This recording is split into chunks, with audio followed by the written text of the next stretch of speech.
আসসালামু আলাইকুম। যাচ্ছি শাহজালাল শাহপরান মাজার জিয়ারত করতে। তো আমরা বাসের মধ্যে আছি এখন সুন্দর একটা পরিবেশ যাচ্ছি আমরা। তো এইমাত্রই নেমে আমরা শাহজালাল মাজারে জিয়ারত করে শেষে আমরা বেরিয়ে গেছি মেন গেট দিয়ে।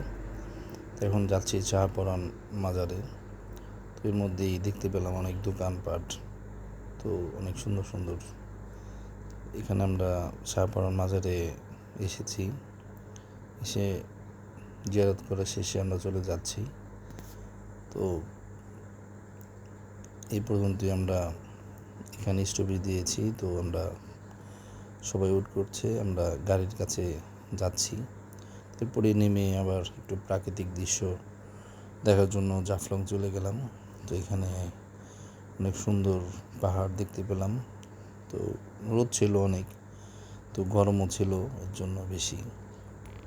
তো এরপরেও আমরা একটু ঘুরে ক্লান্ত হয়ে গেছি। তো এরপরে আমরা একটু গোসল করতে যাব। তো এখন আমার ছেলে বলছে, বাবা চলো যাই। তো আমরা সবাই যাচ্ছি। এখন আমরা গোসল সারবো। তো গোসলেও নেমে গেলাম, ঝর্নার পানিতে গোসল। তো অনেক স্রোত এবং ঠান্ডা পানি, তো খুব ভালো লেগেছে। তো এই গরমের মধ্যেও গোসল করাটা খুব আনন্দ পেয়েছি আর কি। তো সবাই ভালো থাকবেন। আসসালামু আলাইকুম।